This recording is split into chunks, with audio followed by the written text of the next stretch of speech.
Well, would you look at this? Public playtest, August 1st changelogs. It is July 31st. It's after 5. I was about to shut the computer down, go grab some dinner. The kids are coming home soon. Maybe take the dog out on a walk with them and have a little bike ride. No, Squad just pushed this out. And it took me by surprise. Not only are we going to have an Unreal Engine 5 playtest this weekend starting August 1st and running through August 4th, but we have this. It's going to be UE5 and a bunch of the new content. So Ground Forces of Iran, Canadian Resistance Forces, which is like a WPMC, but just Canadian. And I'll tease you with this one. We'll dive into it a bit deeper here soon. But gunplay updates, and the goal is to make recoil feel more natural, less random, and less intense without detracting from our intent to have extended firefights within gameplay. I'm not saying they're reverting the ICO, but it looks like they're trying to do something to address a lot of y'all's concerns that you've had with the ICO, the noodle arms, the stability. My personal hope is that we get some machine gun changes. I know in one of these patch notes they mentioned being able to shoulder your anti-tank weapon a lot quicker. So this should be really interesting. And this was published earlier this afternoon. I guess Offworld is having their 10th anniversary, so there's also going to be a sale, 50% off for Squad going into the weekend. Get ready for all you squad leaders out there. You're going to have a lot of new players joining in your games. But right after that, Siege posting the UE5 playtest for tomorrow, Friday, August 1st, running through Monday, August 4th. But not only are we getting UE5, they specify that this is going to have a merge of content from a release that was planned for after 9.0. So what we see here and what we're going to be going over today, it may be 9.0. It said it was planned, so I would be surprised if it was that far after 9.0. But if we look at the roadmap that was announced last week, 9.0 has a bunch of stuff. They didn't mention any type of gunplay fixes here. It wasn't even in the planning stage, so this might just be a surprise for us. But they did mention Ground Forces of Iran, and I would assume that MEA conversion into Iran would be relatively easy. Maybe Iran would be included in 9.0, but something like these gunplay changes, maybe that's going to come after 9.0 so they can continue the tweaks.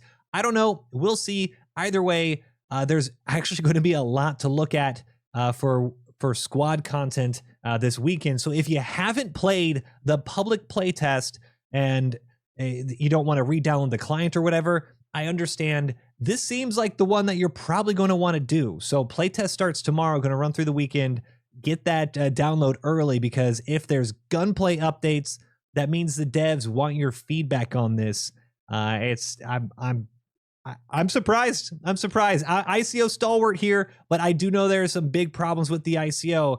I've always been open to admitting that, so I'm super excited to see what they have in store for us. So let's get started with the public playtest changes logs. First, the Ground Forces of Iran. MEA has been converted to the Ground Forces of Iran. This includes an overhaul of roles, character, vehicle, and 2D textures have been updated. I would be surprised if actual character models, like how someone looks, like their faces, that type of stuff. The squad leader, maybe they don't have that beret anymore. But I probably assume very minor changes. And when it says updated, maybe you just have your flags and patches. When you say 2D textures, I'm thinking your patches, the fob, or the little boat flags, would not have an MEA flag, would now have an Iranian flag. So not too much changing in terms of the look of now Iran. But interesting one here, Ground Forces Iran receives the M1151, the Humvee, on their 64th Infantry Division Light Infantry Battle Group, captured from Afghan forces in border skirmishes. Okay, so we have a little bit of LARP going on. So they have a bunch of Humvees for their Light Infantry Battle Group. I like this. I kind of like we're no longer stuck to a certain time frame when it comes to Squad. We've seen, we have VDV, the AK-12s. We're getting Ukraine, which seems to be more of like a 2022, 2023 Ukrainian army. We're now saying, hey, Iran just has a whole fleet of Humvees because they lost them or they got them from the Afghans. I like this. It keeps it modern, adds a little bit of lore here. I'm fine with that. And also the Humvee isn't crazy overpowered, but it would be nice to have something that's a little more armored and a little bit more protective for the infantry. So that's really cool to see. Ground forces are on. Also going to have the Huey, the UH-1H, which is replacing, or I guess the Super Huey, which is replacing the Mi-17. Interesting that they're not going to have the Russian helicopters anymore. And another minor change here, Turkey is now only going to be using the Black Hawks. So they had the Huey and the Black Hawk, now just the Black Hawk. So interesting changes here. Iran, a lot of y'all out there love MEA. I feel like it's not going to play any different, but it does look like it's just going to be a little bit more realistic now in terms of what is actually out there with Iran. So I'm excited to see it. So far, so good. But what is not going to be realistic is the Canadian Resistance Forces, or I don't know, are they going to speak French or Quebecois? Any of you Canadians up there, is this actually realistic? If they throw in some like Quebecois stuff, maybe it is realistic. But the Canadian Resistance Forces, it's interesting because they're calling this a new minor faction that represents an irregular independent faction for the North American biome. This faction's only available on Goose Bay and Manicougan. This minor faction wording, I feel, might be a hint that there's more minor factions to come, but we'll see. But also, North American biome, why would you make a faction that can only be played on 2 maps? If you recall, the roadmap didn't say anything about any other maps. They mentioned the Eastern European biome rework, but nothing about North America. I don't know. I might be wearing a tinfoil hat here, but I would like to see some other minor factions and expansion of the North American biome. But the Canadian Resistance Forces makes use of the civilian and captured military equipment. The new weapons include the SKS Tasco, which is a civilian upgraded SKS with 20-round magazine. Nice. An M1 carbine, okay, a World War II relic with exceptional handling characteristics. And then the Lee Enfield No. 4 Mark I, a World War II bolt-action rifle with iron sight and marksman configurations. I love this. So I'm guessing this is, I pulled this up earlier trying to find some examples of this, but there is a mod for Squad called Squad 44 Factions. They don't have any screenshots here, but you can actually play around. Some of the animations don't really work. It's all kind of clunky, like this, whoever made this, Rosa, just pretty much ported Squad 44 into Squad. But you can play with things like the Lee Enfield, the STG-44, the M1 carbine, M1 Garand, that type of stuff. So I'm guessing that Squad essentially just copied and pasted the M1 carbine and Lee Enfield from Squad 44 and tweaked it for Squad, which would be awesome. Squad 44, man, I wish that game would be a little bit more popular. But the weapons and the variety in that game is just awesome. So seeing a really cool weapon like the carbine, M1 carbine, and the Lee Enfield, I just love bolt action rifles in Squad. That's just awesome. So I'm excited to see this. I can't imagine it would be the most powerful of kits, but I always feel like a badass using bolt action rifles. So I think I'll probably be running the Lee Enfield quite a bit, testing out the Canadians. But the also have the G17, okay, with a 32-round magazine. And then the G18, which is a G17 converted into fully automatic with a 32-round magazine. That is awesome. So fully automatic pistol, a 32-round fully automatic pistol. That is great for a sidearm. Curious what kits have that. And then a Bangerite IED, an IED that is placed and then must be shot to detonate. This is sick. Okay. Probably going to be tied with either maybe the bolt actions or maybe one of these lesser weapons. But that is absolutely sick. IED that is placed. I'm hoping that this is actually like an IED, like Insurgent IED quality.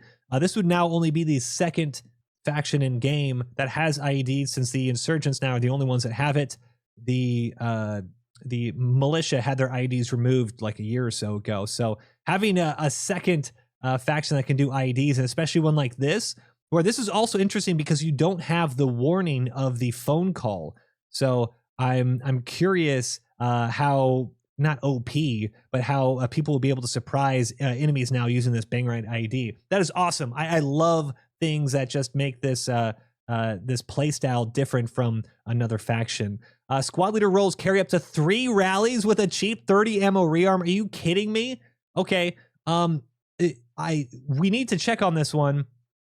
But if you have 3 rallies with a cheap 30 ammo rearm and they're called irregular, I'm wondering if this also means you can now have buddy rallies.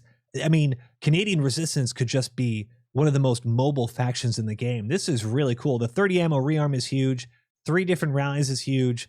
Makes use of a scout role in the specialist class with a portable reconnaissance drone. Okay, so the portable drones have a 4-minute battery life compared to the 10 minutes that the commander quad drone has. Interesting. Okay, so this is not like an IED drone. This isn't like a combat drone. This isn't like the Ukrainian. I'm guessing the moment so many people messaged me, the moment we got Ukrainian, they're like, dude, are we going to have a drone operator? I can't wait till we have a drone operator. Are all the kits going to be drone? I would be surprised if we didn't have some type of drone operator for Ukraine, but it might be a little bit more like this, where you have a scout, lacks wider access to grenades and fully automatic weapons compared to other factions. Okay, so they're pretty much saying, hey, you're going to have these automatic weapons. You're going to be the carbines, the infield bolt actions, some pistols. So very, very interesting. Mix of civilian captured military equipment. So probably something like, you know, your lightly armored vehicles, your trucks, cars. I would be surprised if we got anything like a LAV. I mean, they might, but if it's captured military equipment, I'm guessing more of the logistic stuff, maybe helicopters. Could be really weird, but could be really cool. I think I'm sold on Canadian Resistance Forces. So the gunplay updates. I know it's not the full ICO reversion. We'll have to see. We'll have to get our hands on it. But I know most of you guys, I see in the comments every day, I will play again when they revert the ICO. Well, I don't think the ICO is going to be reverted, but this might help you feel a bit better in game. The goal for the gunplay updates is to make recoil feel more natural, less random, less intense without detracting from our intent to have extended firefights within gameplay. Make engagements below 150 meters feel less frustrating. The fact that they specify below 150 meters, that is most of the time that you engage with the enemy is 150 meters. So the devs are not just saying, yeah, these close quarters fights we want to fix with your shouldering your weapon and the noodle arms, but they are specifying that your average combat is not what we want, and so we're going to fix it. So this is interesting. 150 meters, I think, is going to solve a lot of problems that people see. They want to also mitigate the problem of losing the front sight post from the front of the weapon moving down during recoil. This is the noodle arms. This is a lot of people complaining you can never like shoulder your rifle properly. It kind of just bobs and weaves like you're on a boat. Let's see. The changes: reduced and standardized the recoil offset camera limit across all archetypes. So the weapon archetypes are things like your rifles, your battle rifles, your automatic rifles. That's your weapon archetype. So they fixed, or I guess standardized, a recoil that you visually see, I believe. So your camera doesn't look so crazy whenever you do get that recoil. A lot of people mentioned with ICO that you got nauseous, that it kind of just made you seasick, that type of feeling. So it looks like they're trying to address it with this offset camera limit restriction on the weapons. Reduced and standardized recoil grip alignment max and recoil grip angle max across all weapon archetypes. I believe this is standardizing how much of essentially like a kick that weapon has whenever it shoots. Some of these weapons, especially the battle rifles, are absolutely ridiculous whenever they do shoot. So you will still have some, but it's also going to be standardized. So hopefully you'll have a little bit more. You'll understand what type of recoil you're going to get whenever you fire the weapon now, even if you swap in between weapons and weapon archetypes. It shouldn't just catch you by surprise. It shouldn't feel like the weapon is going to fire out of your hands. And that should also help just being able to feel like you're actually controlling your weapon now. Reduced and standardized sway, final sway clamp, and sway alignment, final sway clamp across all weapon archetypes. It looks like just a general sway fix. Sway is very, I don't want to say contentious, because I think a lot of people understand that you need to have some type of sway so you don't just have like a Call of Duty or a Counter-Strike type snap firing. But I think we definitely do need a little less sway. Smoothed out the standard recoil curve to prevent the small floaty pop at the end of each recoil event. I guess it's going to be less poppy. I don't know. I'll have to see this one with my own eyes. Later this weekend after I play, I'll make a video comparing the different types of recoil so you guys can see for yourself. But interesting on that one. Improve the recoil characteristics of the AS Val VSS, the SKS, the EF88, and the M240. Thank God. These machine guns have been so bouncy. I'm really hoping that laying prone and firing, I can actually hit targets now, because at the moment, machine guns are almost useless in squad and have been for the longest time. And this has been my biggest complaint with the ICOs, the loss of a true machine gun roll. So I'm really interested to see how that goes. With that, also gameplay updates. The first one, decrease stabilization times on anti-tank launchers. You no longer have to stand up like an idiot trying to acquire your target. That's huge. Remove tracer rounds from conventional factions SL rolls. That's also a really interesting change. So you don't just stick out like a sore thumb anymore. Increased different pistol mags and rifle mags for crewmen. Let's see. There's now new naming conventions. Okay, like the Moz, for example, for the Aussies in real life is the medium direct fire support weapon. The Law, which is in almost every NATO faction, for the Aussies, instead of the Law, it's the M772 SRA short range anti-armor weapon.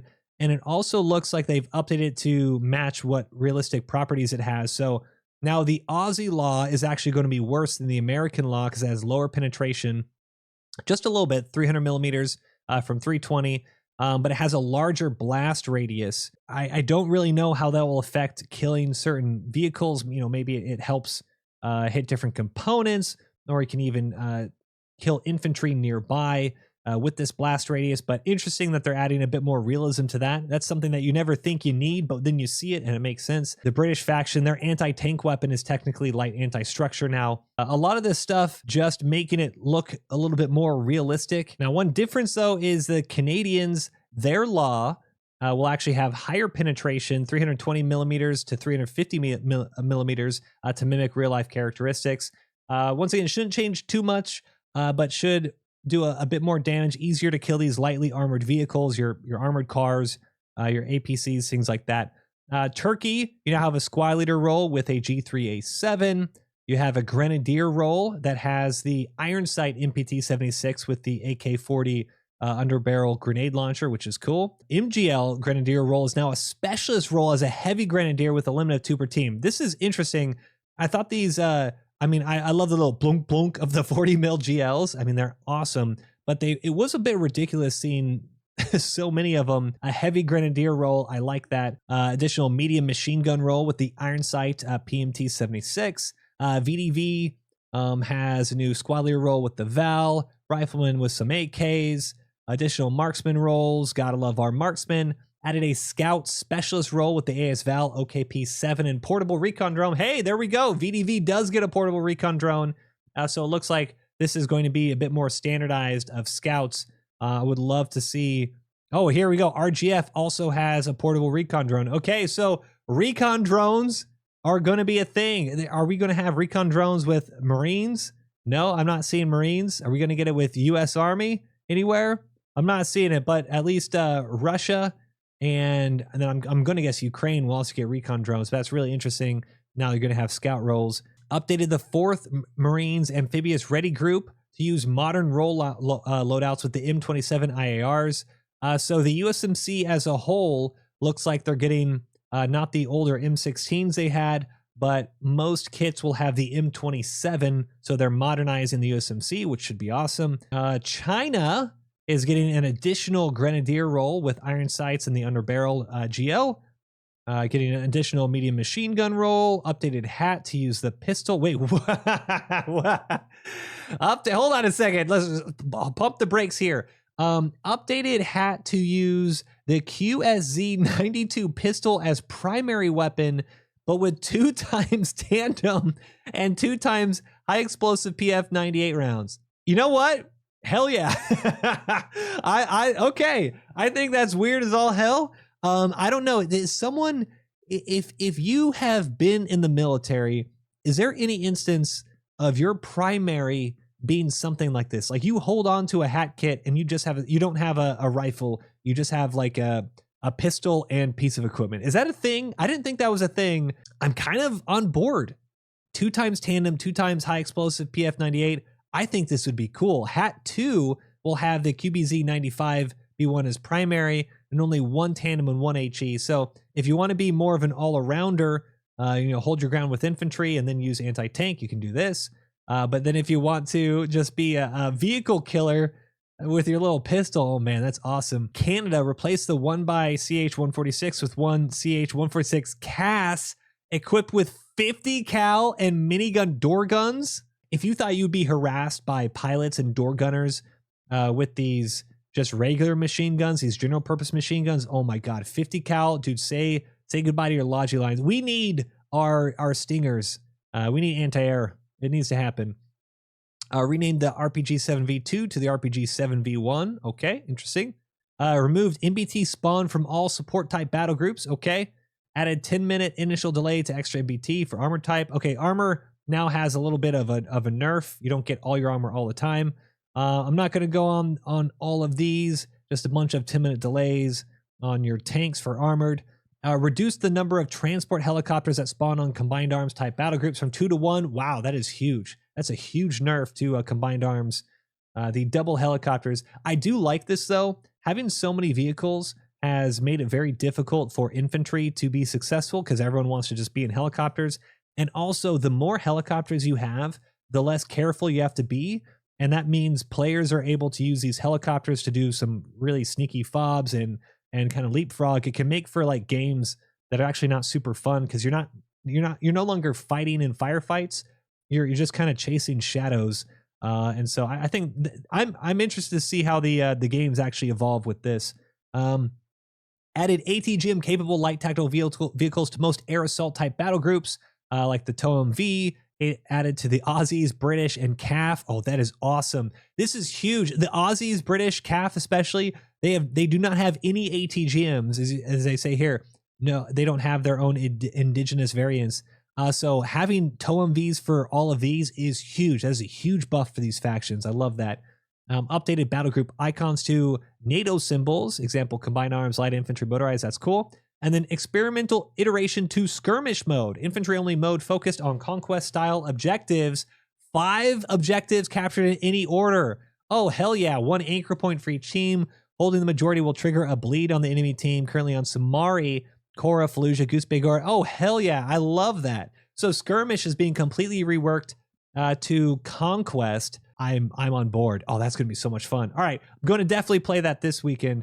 So I will say, as a whole, I'm shocked at how good these patch notes are. We have some really interesting gameplay balance changes to factions, to loadouts, to kits, to some factions that were really underpowered. We also have some interesting things like adding the hat kit with the primary as a pistol. We have a bunch new variety of the Grenadier kits that have the iron sights, so you have more GLs.